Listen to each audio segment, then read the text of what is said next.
찬양이 참 좋네요. 우리 다시 한번 더운 가운데서도 수고하신 우리 찬양대를 위해서 격려의 의미로 감사의 힘으로 박수 한번 쳐서 해주시면 고맙겠습니다. 고맙습니다. 사람이 살아가는데 꼭 필요한 것이 있습니다. 그것은 바로 힘입니다. 힘이 있어야 살아갈 수가 있습니다. 힘이 있어야 잘 살 수가 있습니다. 힘이 있어야 행복하게 살 수 있고 즐겁게 살 수 있고, 힘이 있어야 건강하게 살 수가 있고, 힘이 있어야 오래 살 수 있고, 힘이 있어야 심지어 영원히 살 수가 있습니다. 힘이 없으면 살 수가 없습니다. 이렇게 여러분 힘들 때 그런 얘기하죠. 힘 없어 못 살겠어. 힘이 없어 못 살겠어. 그렇게 푸념 섞인 말씀을 하시는 분들을 여러분 만나셨을 겁니다. 여러분들도 그렇게 고백하신 적이 있으실 겁니다. 맞습니다. 힘이 없으면 살 수가 없습니다. 힘이 없으면 잘 살 수가 없고, 힘이 없으면 행복하게 살 수가 없고, 힘이 없으면 기쁘게 살 수가 없고, 힘이 없으면 건강하게 살 수가 없고, 힘이 없으면 오래오래 살 수가 없고, 힘이 없으면 꿈을 이루며 살 수가 없습니다. 누누이 말씀드렸던 것처럼 사람을 동물이라고 하지요.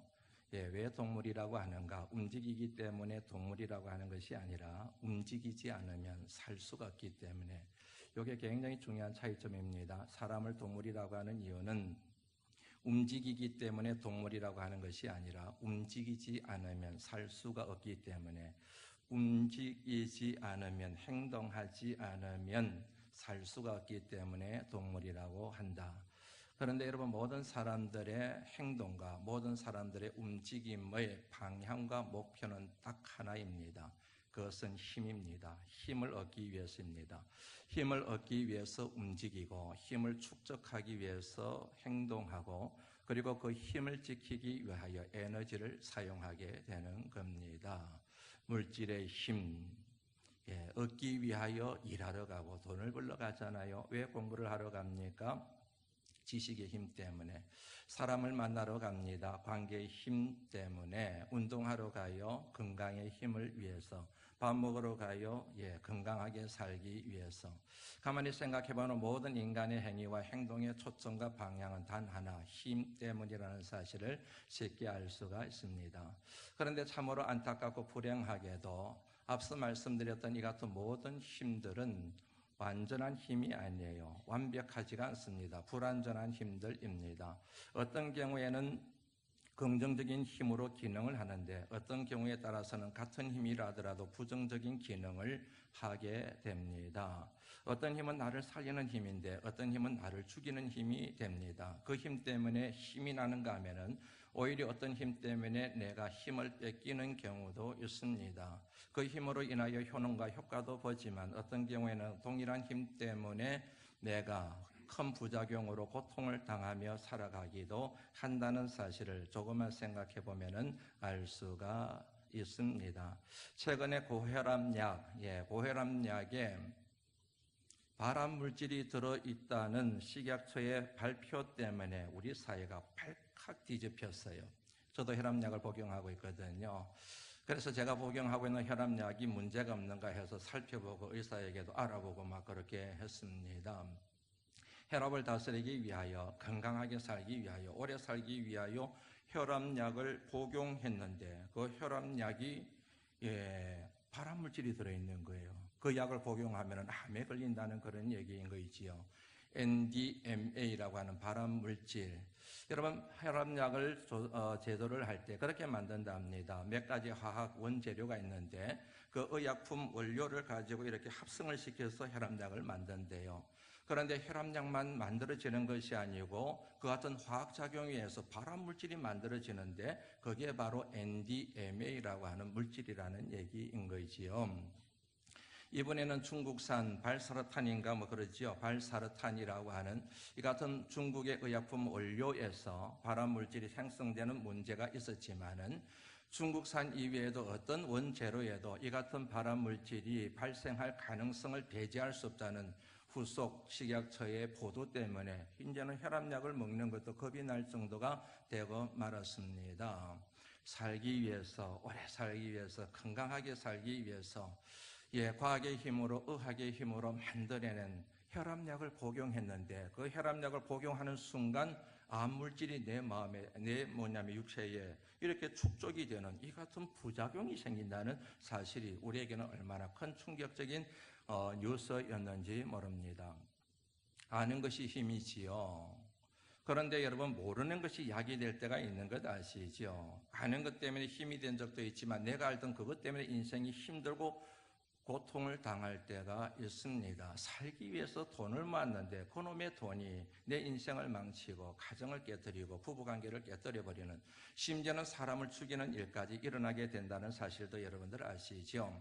경험의 힘을 믿고 내가 경험을 쌓기 위하여 이곳으로 가고 저곳으로 가고 부지런히 움직여서 경험을 쌓았는데 어떤 경험 때문에 트라우마가 생겨서 평생 우울증에 걸리고 힘든 인생을 살아가는 것도 여러분들 조금만 생각하면 알 수 있는 내용이지 않습니까? 사람을 많이 사귀고 사람을 많이 알면 관계의 힘을 얻게 되고 그러면 인생에 도움이 되겠거니 생각하고 사람을 만나러 다니고 맛있는 것도 사주고 놀러도 다니고 그랬는데 그놈의 사람 때문에, 그 사람과의 관계 때문에 삶이 고되고 힘들고 고통을 당하는 것도 여러분들 경험해 보셨을 겁니다.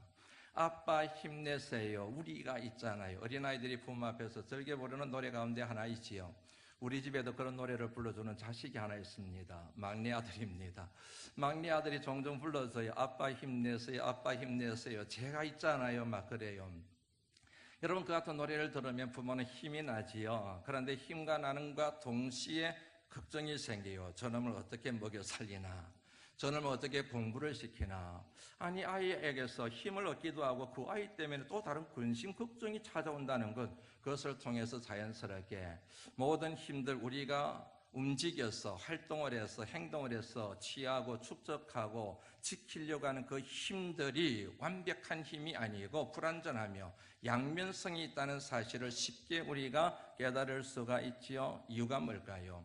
이유는 간단합니다. 그 모든 힘의 뿌리가 누구이기 때문에 그렇습니까? 사람이기 때문에. 누누이 말씀드린 것처럼 여러분, 인간은 불완전한 존재입니다. 무능하고 무지한 존재입니다. 유한한 존재입니다. 이 같은 사실, 인간 이해를 부인할 사람은 이 세상에 아무도 없습니다.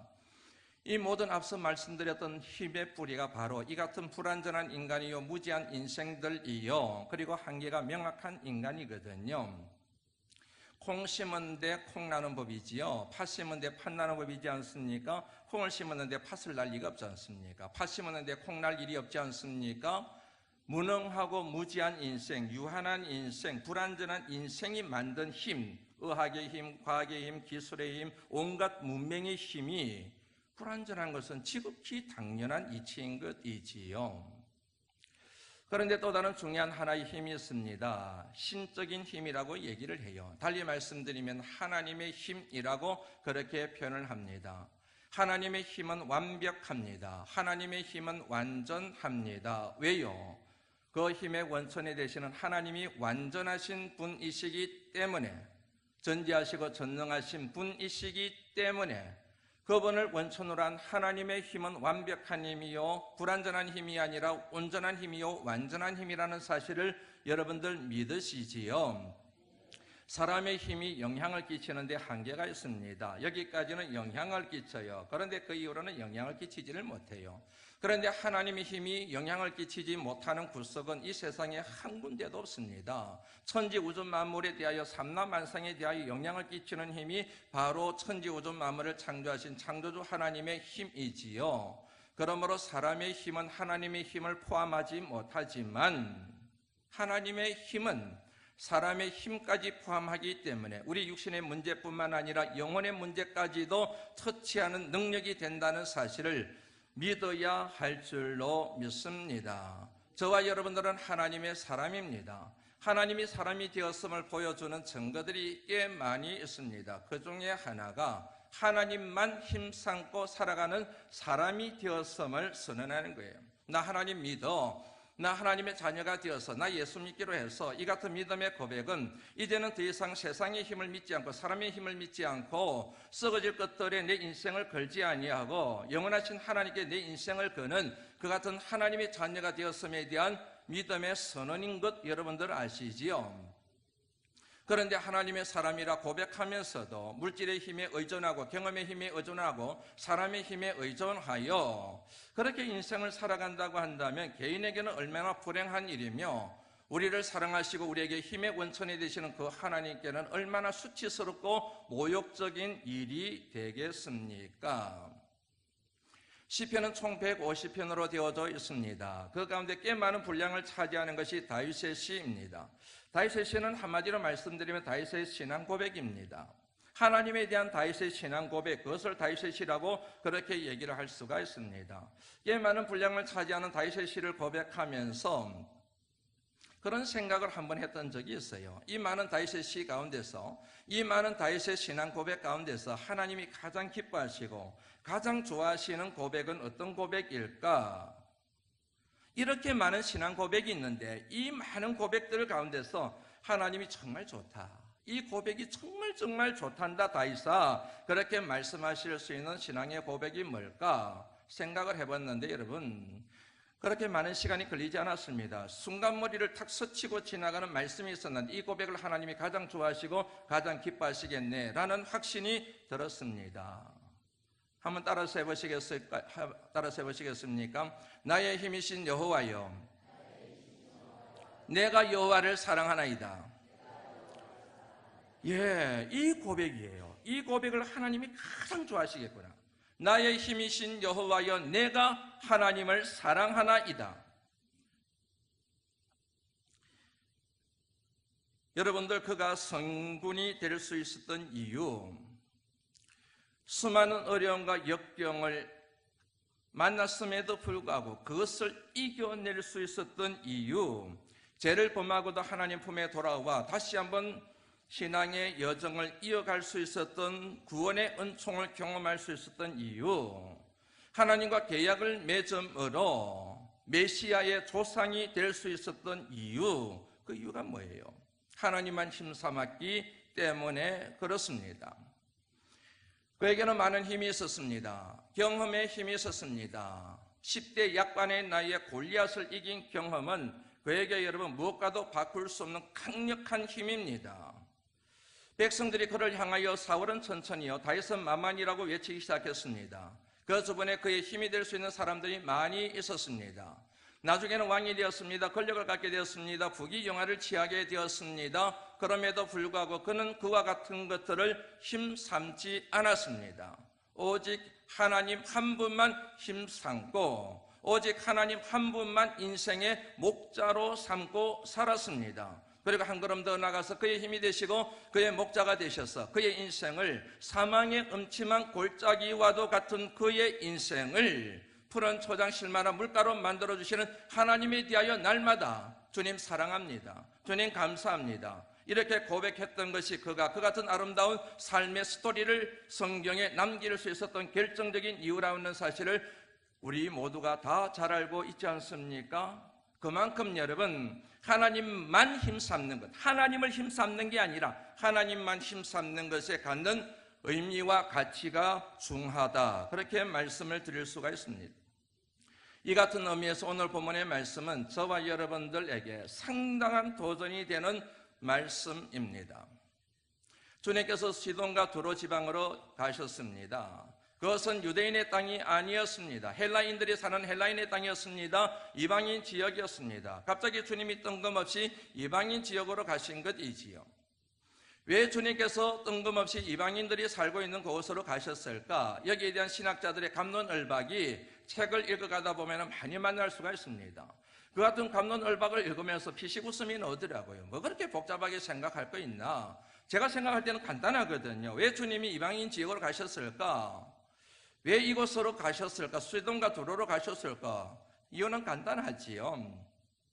수로보니게 여인을 만나기 위해서, 이 여인의 문제를 풀어주시기 위하여, 이 여인의 가슴에 담겨있는 눈물을 닦아주시기 위하여 주님이 그곳에 가셨지.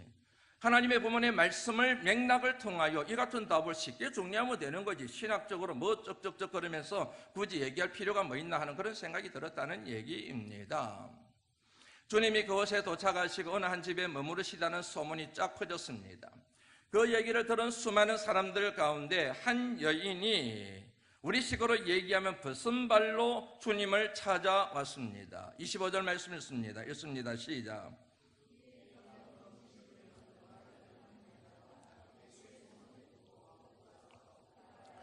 엎드리어. 이 말씀에서 우리가 주목해 봐야 될 표현이 하나 있습니다. 곧이라고 하는 단어입니다. 헬라어로 유도스입니다.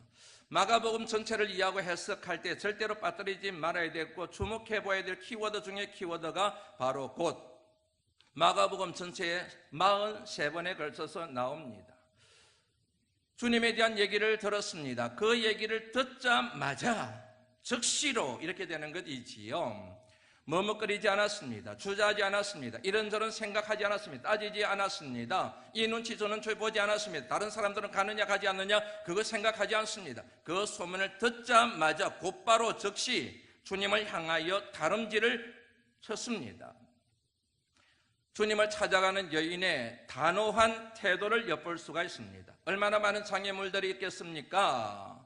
눈에 보이는 눈에 보이지 않는 수많은 장애물들이 있었을 겁니다. 그럼에도 불구하고 그대로 뚫고 누가 뭐라고 그러든 누가 가로막든 누가 거기에 대하여 수군거리든 상관하지 않고 쭉 뚫고 주님 앞에 그대로 갔습니다. 곧이라고 하는 단어 속에 그런 의미가 있는 거이지요. 도착하자마자 눈치 보지 않습니다. 그대로 무릎을 꿇습니다. 그대로 주님 앞에 절을 합니다. 여러분, 무릎을 꿇었다는 것은 뭘 의미하는지 아시죠? 항복을 의미하는 거예요. 죽고 사는 문제가 당신 손에 달려 있습니다. 나를 죽이든지 살리든지 당신 알아서 하십시오. 내 생명은 당신 손에 달려 있습니다. 포로로 잡힌 군인이 그를 포로로 잡은 사람에게 무릎을 꿇음으로 항복하는 그 같은 이미지를 연상하시면 이 여인의 태도가 왜 이 같은 의미로 사용되었는지를 알 수가 있게 되지요. 그리고 이렇게 외칩니다. 다윗의 자손 예수여, 나를 불쌍히 여겨주십시오. 내 딸이 흉악한 귀신에 들렸습니다. 흉악한 귀신이 내 딸을 포제해서 소유하고 있습니다. 지배하고 있습니다. 통치하고 있습니다. 다윗의 자손 예수여, 내 딸을 불쌍히 여겨주십시오. 강력하게 얘기합니다. 얼마나 강력하게 얘기했는지를 뒷받침하는 단어가 앞서 우리가 생각했던 곧이라고 하는 단어와 그리고 절을 했다는 단어, 이 단어와 절의 표현을 통하여 이 여인이 주님 앞에 얼마나 강력하게 요청하고 요구했는지를 우리가 짐작할 수가 있게 되지요. 그런데 주님의 반응이 여간 냉담한 게 아니에요. 여간 여러분 냉정한 게 아닙니다. 한마디 말씀도 안 하시는 거예요. 오늘 본문의 말씀과 병행구를 이루고 있는 마태복음 15장의 말씀을 보면 이렇게 기록이 되어 있습니다. 예수께서 한 말씀도 대답하지 아니하시니 한마디도 안 하시는 거예요. 대꾸도 안 하시는 거예요. 반응도 안 하시는 거예요. 몸도 움직이시지 않는 거예요. 이 여인은 지금 벗은발로 와서 주님 앞에 도움을 청하는데 주님의 반응은 하나도 없는 거예요. 제자들이 당황했어요. 얼마나 여러분 여인이 간절하게 주님께 도움을 청했으면 제자들이 당황하겠습니까? 얼마나 주님의 태도가 제자들이 보기가 좋지 않았으면은 제자들이 당황해가지고 주님한테 얘기를 해요. 주님, 이 여자가 지금 주님을 찾습니다. 이렇게 지금 도움을 청합니다. 주님 좀 어떻게 하십시오. 이런 내용이 여러분 마태복음에 보면 그게 기록이 되어 있어요. 그때서야 주님이 제자들을 향하여 말씀하세요. 여자를 향하여 말씀하시는 것이 아니라 제자들을 향하여 툭 한마디 하시는데 숙명스러운 투예요. 나는 이스라엘의 잃어버린 양의 집으로 보내심을 받았다. 다른 곳으로 보냄을 받은 것이 아니다. 이렇게 얘기를 해버리시는 거예요. 달리 말씀드리면 나는 이방인을 향하여 보냄받은 존재가 아니다. 이스라엘의 선민들을 위하여 내가 보냄받았고 내 1차적인 소명은 이들에게 있는 것이다. 이 여인은 이방인이야. 이방 여자야. 그러면 이 여자와 나는 더 상관이 없어. 이렇게 말씀을 해버리는 거예요. 그 옆에서 그 같은 주님의 말씀, 제자와 예수님의 대화를 듣고 계시는 그 여인의 마음, 그 여인이 여러분 이렇게 표현을 합니다. 주님, 저를 좀 도와주세요. 오늘 보면 말씀에는 안 나오지만은 여러분 마태복음에 보면은 주님 좀 도와주세요 그래요. 여러분 저는 이 말씀을 묵상하는데요 눈물이 나더라고요. 이렇게 냉정하게 사람을 못 본 채하고 무시하고 멸시하고 경시하는 태도를 보이는데 더러웠으나 가겠음. 사람이 무슨 메시아야. 그런 게 아니고 그 대화를 듣고 난 뒤에 주님 좀 도와주십시오. 주님 저를 좀 도와주세요. 그렇게 주님한테 간구를 하는 거예요. 그때서야 주님께서 그 여인을 향하여 이렇게 말씀하시는 내용이 27절 말씀에 나오죠. 한번 같이 읽어볼까요? 27절 말씀 읽습니다. 시작. 배불리 먹게 할지니 자녀의 떡을 취하여 개들에게 던짐이 마땅치 아니하니라.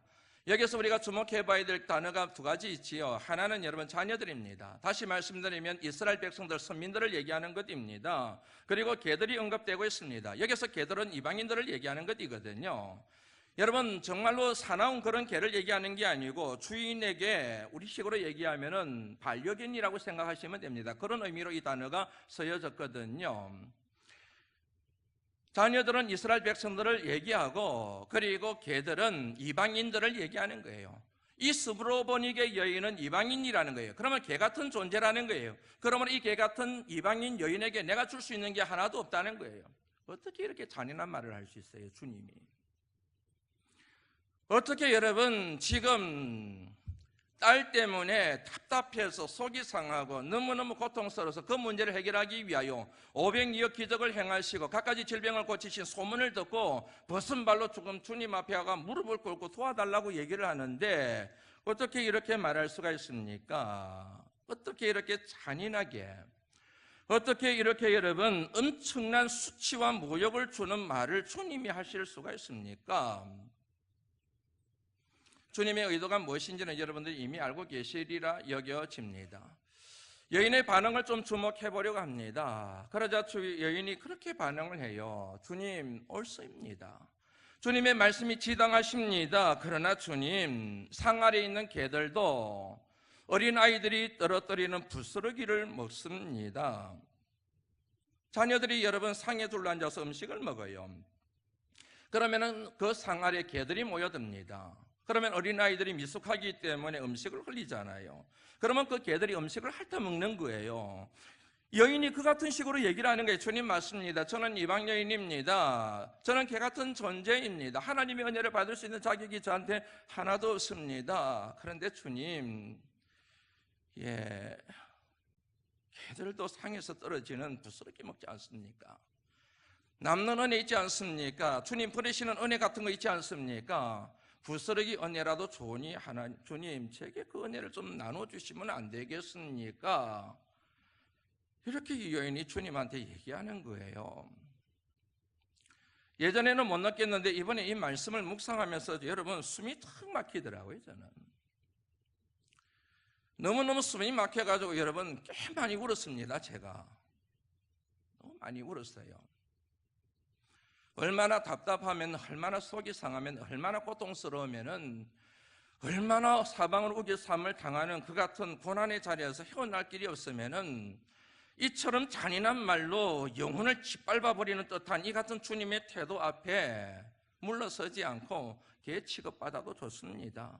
그래도 좋으니 내 딸 고칠 수만 있으면 되겠습니다. 내 딸을 고치는데 부스러기 은혜라도 좋으니 그 은혜를 나누어 주십시오라고 하는 이 같은 엄마의 심정, 기도하는 자의 심정,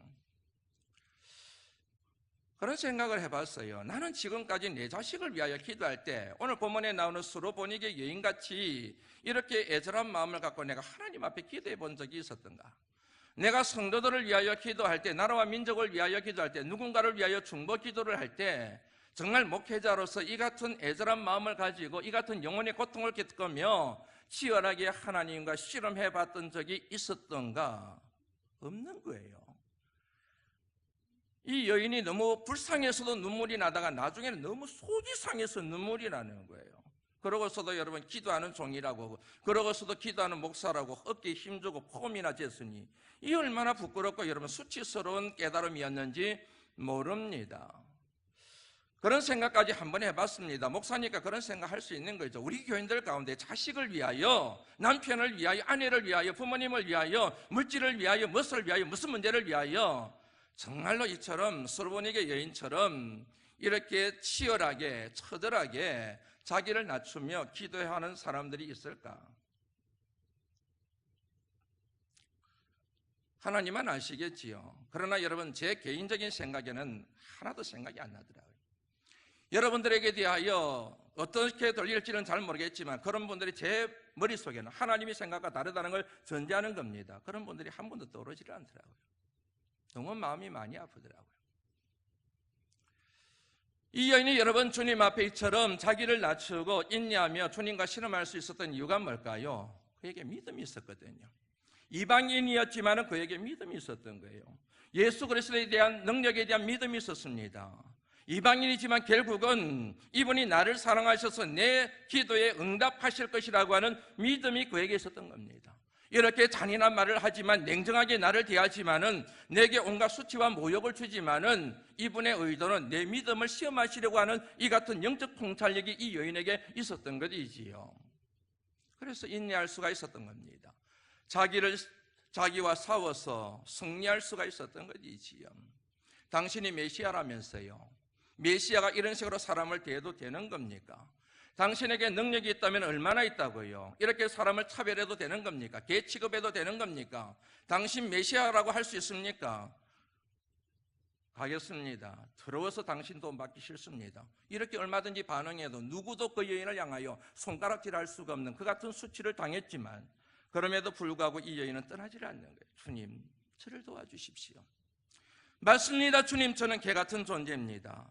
그럼에도 불구하고 주님, 저를 고쳐주셔야 됩니다. 제 문제를 해결해 주셔야 됩니다. 드디어 주님이 그 여인에 대하여 이렇게 선언하십니다. 마태복음 15장의 내용을 한번 같이 읽어볼까요? 한번 읽어봅니다. 시작.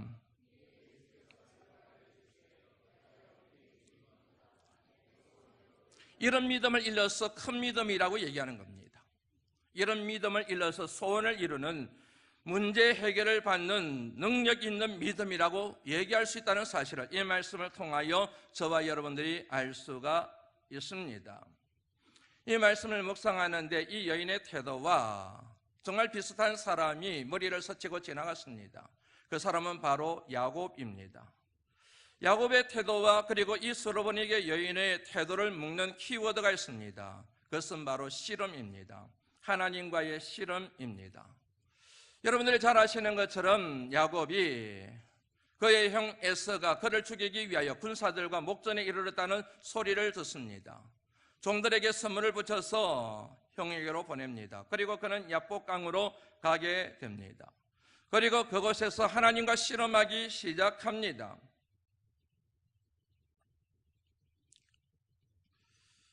뼈가 어긋납니다. 그럼에도 불구하고 놓치지 않습니다. 끝까지 씨름합니다. 날이 새면서 나를 가게 하라고 그렇게 말하지만 그럼에도 불구하고 이렇게 반응을 합니다. 나를 축복하지 않으면 저는 절대로 보내드릴 수가 없습니다.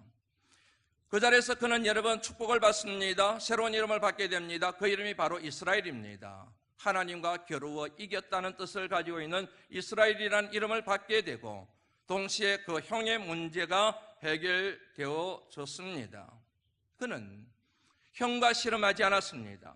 환경과 씨름하지 않았습니다. 하나님과 씨름했습니다. 그는 여러분 오늘 본문에 나오는 여인도 마찬가지입니다. 딸과 씨름하지 않았습니다. 귀신과 씨름하지 않았습니다. 사랑과 씨름하지 않았습니다. 환경과 씨름하지 않았습니다. 주님과 씨름했습니다. 새벽마다 교인들을 위하여 기도합니다. 건강을 위하여 기도하고 가정을 위하여 기도하고 사업을 위하여 기도하고 물질을 위하여 기도하고 그분들의 자녀들을 위하여 기도합니다. 안전을 위하여 기도합니다. 그러나 모든 기도 제목보다도 우리 교인들을 위하여 기도할 때 제가 제일 첫머리에 두고 가장 많이 기도하는 제목은 이런 기도 제목입니다. 하나님, 장로님, 집사님, 권사님, 하나님과 씨름할 수 있는 믿음을 주시옵소서. 그렇게 기도해요, 여러분. 하나님, 이 집사님, 이 장로님, 이 권사님 건강의 복을 주세요. 사람의 복을 주세요. 사업의 복을 주세요. 물질의 복을 주세요가 아니라 하나님, 이분이 하나님과 씨름할 수 있는 믿음을 주세요. 왜 그렇게 기도하는지 아시죠? 여러분, 살 길이 하나님과 씨름하는 데 있기 때문에 그렇습니다. 환경과 씨름해보세요. 사랑과 씨름해보세요. 물질과 씨름해보세요. 병마와 씨름해보세요. 이길 수가 있습니까? 이길 수가 없어요. 그러나 여러분, 하나님과 씨름하면 우리는 하나님을 이길 수가 있습니다. 그것 때문에 문제가 풀어지는 역사가 일어나게 되는 겁니다. 우리 모든 인생의 문제를 푸는 실마리가 하나님의 손안에 달려있음을 믿으시기를 주의 이름으로 축원합니다. 하나님과 씨름하세요. 자식과 씨름하지 말고, 남편과 아내와 씨름하지 말고, 물질과 씨름하지 말고, 암덩어리와 씨름하지 말고 하나님과 씨름하셔야 돼요. 항상 기뻐하라. 쉬지 말고 기도하라. 범사에 감사하라. 이는 그리스도 예수 안에서 너희를 향하신 하나님의 뜻이니라. 항상 기뻐하고 범사에 감사하는 것이 하나님의 뜻이에요. 그런데 이게 어떻게 가능해요? 그 가능한 비결이 뭐입니까? 쉬지 말고 기도하는 거예요. 쉬지 말고 기도하는 거. 기도에 여러분 초점이 뭐입니까? 환경과 씨름하는 게 아니에요. 처지와 씨름하는 게 아니에요. 기도는 하나님과 씨름하는 거예요. 쉬지 않고 하나님과 씨름할 때에 항상 기뻐하고 범사에 감사가 넘쳐나는 그 같은 축복의 은혜가 임하게 될 줄로 믿습니다. 씨름에서 중요한 것이 있습니다. 그것은 힘입니다. 앞심이 있습니다. 뒷심이 있습니다. 앞심보다 더 중요한 것은 뒷심입니다. 왜냐하면 성패를 결정하는 관건이 뒷심에 있기 때문에 그렇습니다. 여러분, 뒷심은 아무나 갖는 게 아니에요. 앞심은 모든 사람들이 다 가져요. 그런데 뒷심은 아무나 갖는 게 아닙니다. 내가 달성하고자 하는 목표에 대한 분명한 인지가 있어야 됩니다. 그 목표를 달성하기 위한 건강한 정신을 소유하고 있어야 됩니다. 그 같은 목표를 달성하기 위한 생명을 건 태도 선택이 따라야만 뒷심이 생기는 거예요. 그러므로 여러분, 뒷심을 가진 사람은 누구든지 이길 수가 있습니다. 어떤 싸움에서도 이길 수가 있습니다. 어떤 실험에서도 승리할 수가 있습니다. 그런데 뒷심이 딸려요. 그러면 여러분 결국엔 주장고 맙니다. 뒷심이 없어요. 앞심은 있는데 냄비가 끓듯이 팍 끓는데 시간이 지나면 힘이 없어져 버려요. 그러면 여러분 승리할 수가 없습니다. 여러분, 인생을 살아갈 때도 저는 지금까지 수많은 사람들을 만나봤지 않습니까? 인생을 잘 사시는 분들, 사업에 성공하시는 분들, 일을 하든 공부를 하든 사업을 하든 무엇을 하든지 간에 결국 자신의 분야에서 꿈을 이루는 사람의 공통점이 뭔지 아시죠? 뒷심이 있어요. 뒷심을 발휘하는 사람들이 목표를 달성하더라고요. 처음에는 앞심을 가지고 막 나서는데 나중에 가면은 힘이 없어요. 뒷심이 하나도 없어요. 보이지가 않아요. 그런 사람들은 여러분 패배의식에 사로잡혀가지고 해도 안 돼 맨날 그러면서 여러분 살아가는 것 지금까지 얼마나 많이 지켜봤는지 모릅니다. 신앙생활도 마찬가지입니다.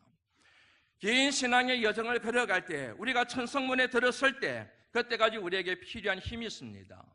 뒷심입니다. 절대적으로 필요한 게 뒷심이라는 사실을 여러분 기억하셔야 됩니다.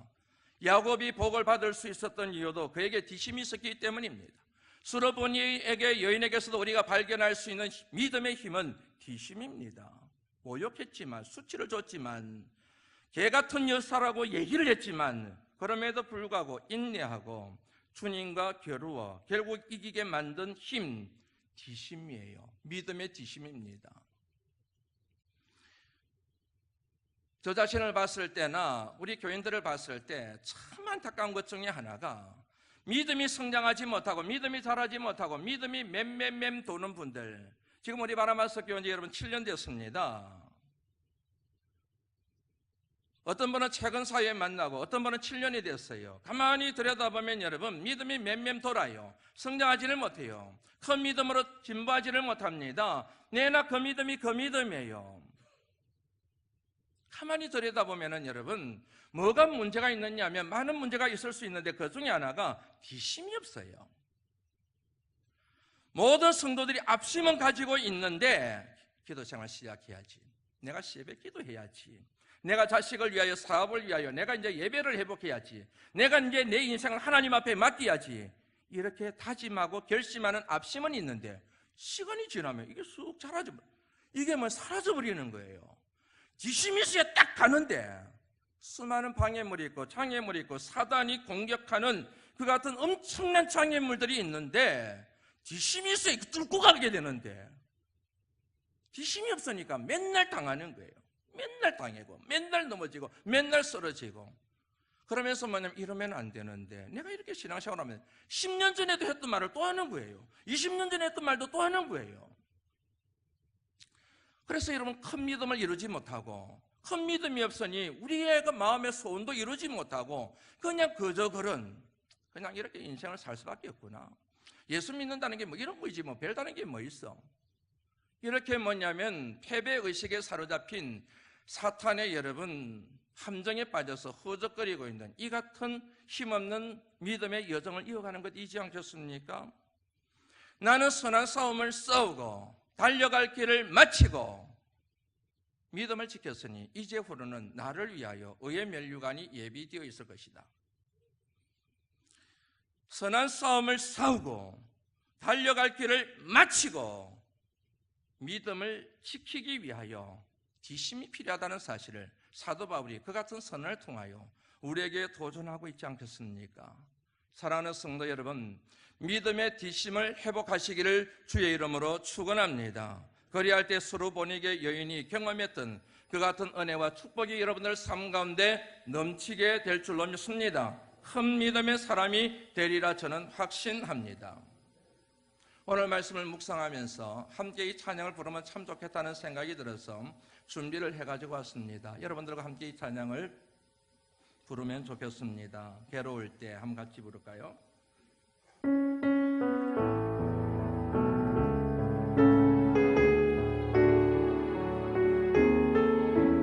간절하게 부르면 좋겠습니다. 괴로울